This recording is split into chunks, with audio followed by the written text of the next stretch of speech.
तो 30,000 रुपए की बजट में Motorola H60 Pro आपको मिल जाएगा, बट 30,000 रुपए के बजट में ऑफलाइन में ना दो और तगड़े स्मार्टफोन मिलते हैं। एक है Oppo Reno 13, एक है Vivo V50। ये दोनों ही ऑफलाइन सेंट्रिक स्मार्टफोन है, बट स्पेसिफिकेशन इनकी बहुत तगड़ी आती है।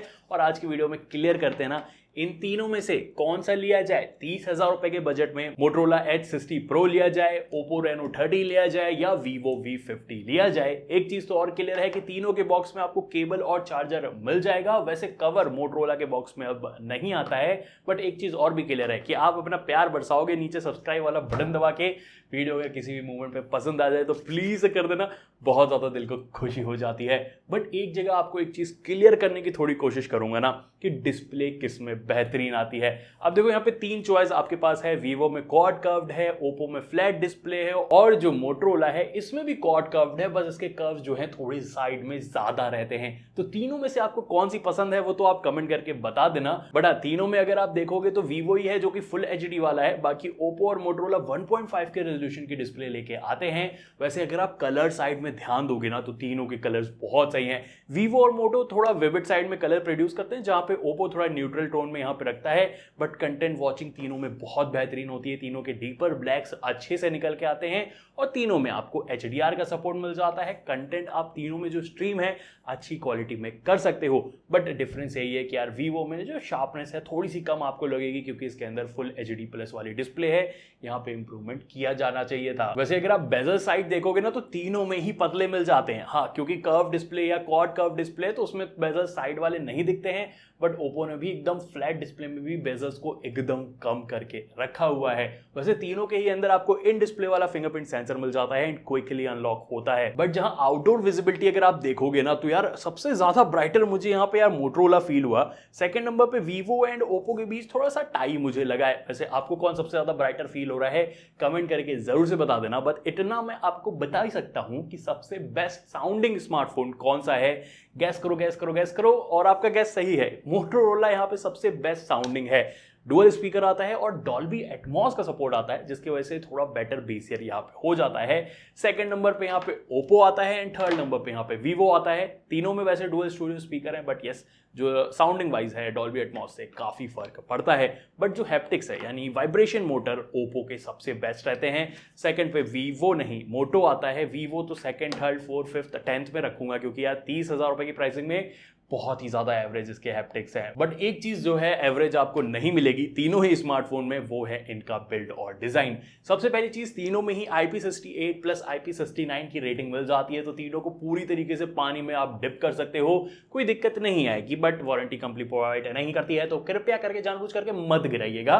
लेकिन हाँ, जहां फ्रंट में प्रोटेक्शन की बात रहती है, Motorola आपको Gorilla Glass 7i की प्रोटेक्शन देता है, Oppo भी Gorilla Glass 7i की देता है, और जो Vivo है ये डायमंड शील्ड ग्लास की प्रोटेक्शन देता है।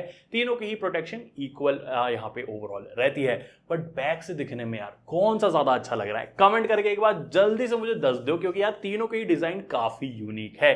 अब एक जगह जहां पे अगर आपको आईफोन का डिजाइन चाहिए, Oppo सिंपल आप उठा लेना। बट Oppo उठाना इसलिए भी क्योंकि इसके अंदर मेटल बिल्ड मिलता है।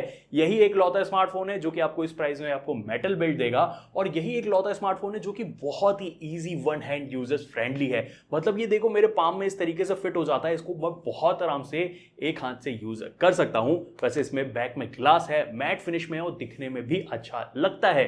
बट जहां पे बात रही यार Vivo की, देखो इसमें भी बैक में ग्लास आता है, बट ये मैट फिनिश में नहीं है, ये थोड़ा सा शाइनी है। मैट वाला इनका दूसरा कलर आपको मिलेगा।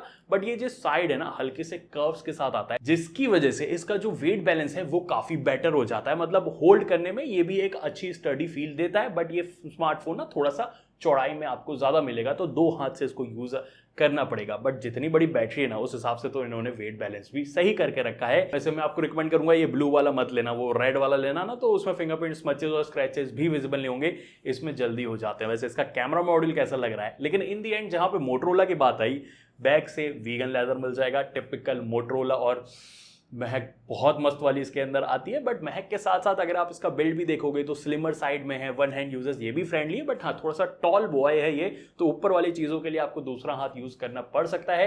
बट स्लिम है, लाइटर है ये, और यूनिक स्टाइल इसका आपको यहाँ पे मिलेगा। अब वेट की जहां पे बात रही, Motorola में अराउंड 186 ग्राम वेट रहेगा, जहां पे Vivo में अराउंड 190 ग्राम है। सबसे लाइटर साइड ओप्पो है, अराउंड 181 ग्राम इसका वेट रहता है। जैसे मैंने बताया सबसे छोटा लाइटर अगर आप स्मार्टफोन देख रहे हो, खास करके आईफोन फीलिंग वाला, यहाँ पे आप ओप्पो को उठा लेना, क्योंकि हाँ बाकी दोनों में आपको जो फ्रेम है वो प्लास्टिक ही तो मिलता है। लेकिन प्लास्टिक मिलता है तो क्या हुआ, परफॉर्मेंस किस में बेहतरीन आती है ये तो हम जान लें, क्योंकि यार जो मोटो है MediaTek Dimensity 8350 एक्सट्रीम चिपसेट के साथ आता है, जो वीवो है स्नैपड्रैगन 7 Gen 3 चिपसेट के साथ आता है। कितने साल से यही चिपसेट आ रहा है।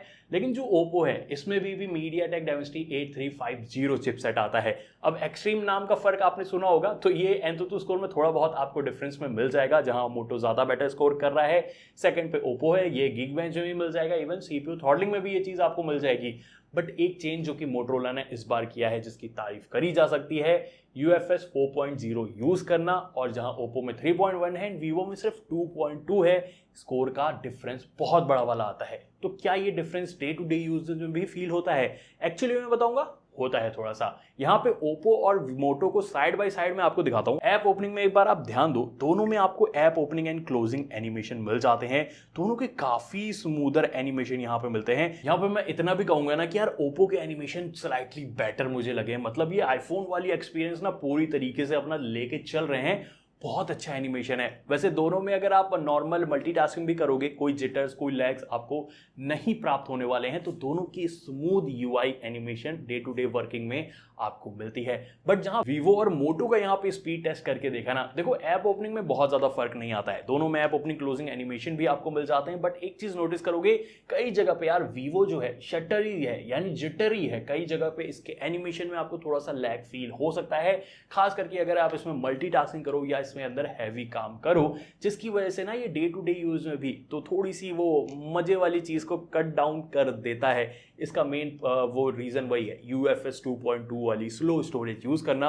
अगर इसके अंदर भी 3.1 होती ना, तो टक्कर एकदम बराबरी वाली मोटोरोला और ओप्पो के साथ हो जाती। फिलहाल नॉर्मल यूज में मैं इतना कहूंगा कि यार मोटोरोला बहुत अच्छा है एंड ओप्पो भी बहुत तगड़ा यहाँ पे निकल के आता है।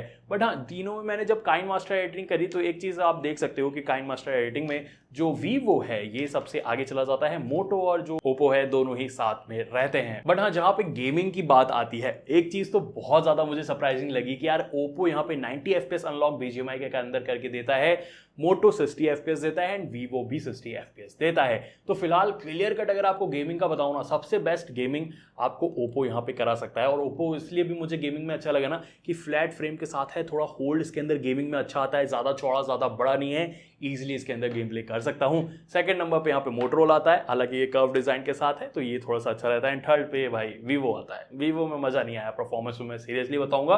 वैसे एक चीज और मैं आपको बता दूं कि यार ओप्पो जब मैं आउटडोर या ज्यादा हैवी यूज कर रहा था, इसके अंदर हीट थोड़ी जल्दी महसूस हो रही थी। उसकी वजह यही है, ग्लास बैक इसके अंदर मिलता है और जो मिडिल फ्रेम है वो एल्यूमिनियम का मिलता है, तो जल्दी यहाँ पे हीट थोड़ी महसूस होने लगती है। वैसे तीनों में किसी में ओवर हीट वाली समस्या आपको फील नहीं होगी। तो परफॉर्मेंस साइड यार बहुत टक्कर वाला मुकाबला है।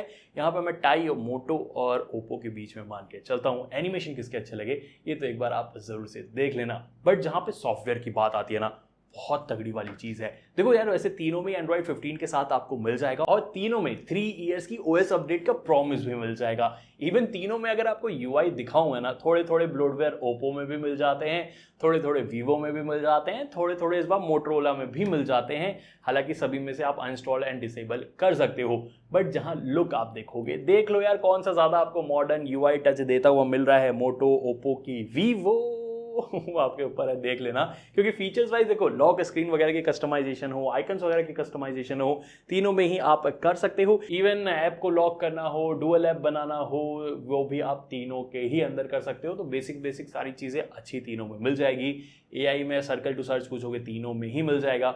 अगर आप गैलरी में फोटो एडिटिंग वगैरह करना चाहते हो, तीनों में ही आप अच्छी तरीके से कर सकते हो। बट मोस्ट AI फीचर्स के मामले में ओप्पो जीत जाता है। ओप्पो के अंदर भाई इतने सारे AI फीचर्स भर भर के आते हैं ना कि इस मामले में वीवो और पीछे हो जाता है, इसमें थोड़ी से कम है। बट जहां मोटोरोला की बात करूंगा, इस बार मोटो ने डेडिकेटेड AI की दी है। इसके अंदर मोटो का AI 2.0 इन्होंने डाला है। काफी सारे मोटो के AI वाले फीचर भी है, इमेज स्टूडियो वगैरह करके काफी चीजें भी इन्होंने फिट करी है। ये आप अपने हिसाब से देख लेना भाई, आपको तीनों में से किसका AI ज्यादा अच्छा लग रहा है। यूजफुल साइड में देखो ना, मुझे मोटो का यहाँ पे AI थोड़ा यूजफुल ज्यादा लगा स्लाइटली। बाकी आपकी राय कमेंट सेक्शन में पूरी तरीके से खुली हुई है, जाके आप जरूर से दे दीजिएगा। आई नो आप कैमरा के बारे में भी जानना चाहते हो, उससे पहले बैटरी क्लियर कर देते हैं। मोटो में आपको मिलती है 6000, वीवो में भी 6000, ओप्पो में 5600 mAh की बैटरी मिलती है।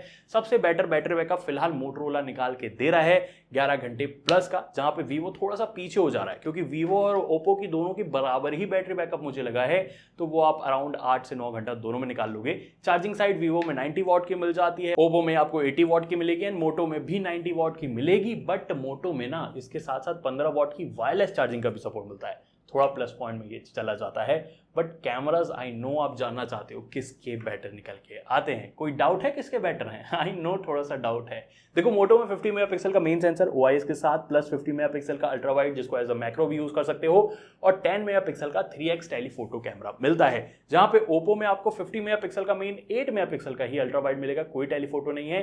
वीवो में 50 मेगापिक्सल का मेन और 50 मेगापिक्सल का अल्ट्रा वाइड मिलेगा, इसमें भी कोई टेलीफोटो कैमरा नहीं है। बट सेल्फी वाइज मोटो में आपको 50 मेगापिक्सल का मिलता है, इवन वीवो में भी 50 है, इवन ओप्पो में भी 50 मेगापिक्सल का कैमरा मिलेगा।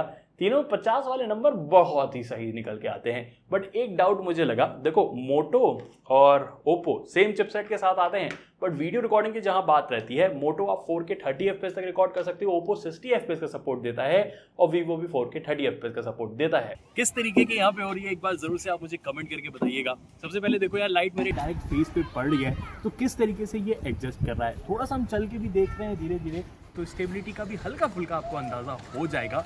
बट सबसे बड़ी चीज आती है कि बैकग्राउंड में नॉइज आपको सुनाई दे रहा है कि नहीं दे रहा है। इवन दो अगर आप देखो बैकग्राउंड में HDR किस तरीके से मैनेज कर रहा है, क्या मेरे फेस को यहाँ पे ये मेंटेन कर पा रहा है कि नहीं कर पा रहा है, ये एक चीज आप मुझे जोर से बताइएगा। जल्दी से करते हैं OIS को टेस्ट। आ जाओ। अब वीडियो रिकॉर्डिंग वाइज अगर आप चेकआउट करोगे ना, तीनों में वीडियो अच्छी निकल के आती है। बट हाँ, थोड़ी बेटर क्वालिटी अगर आप नोट करोगे तो वो आपको ओप्पो के अंदर मिलेगी। वैसे स्टेबिलिटी मोटो और वीवो की बहुत ही सही ओवरऑल मुझे लगी है, बट एक प्लस पॉइंट मोटो और ये अपना वीवो में मिलता है ना, अल्ट्रा वाइड में भी 4K वीडियो रिकॉर्डिंग होती है और अच्छी क्वालिटी वाली होती है। इस चीज में ओप्पो थोड़ा सा मिस आउट कर देता है।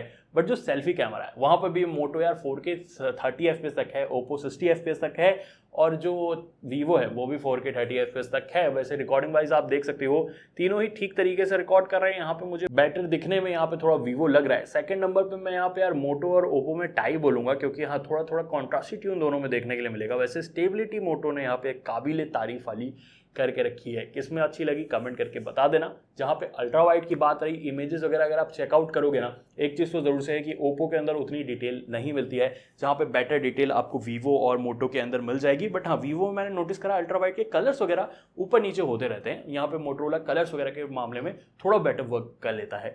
बट जो मेन वाली चीज आती है, मेन इमेजेस किसकी बेहतरीन है। देखो साइड बाय साइड तीनों की इमेजेस आपको दिखाऊंगा।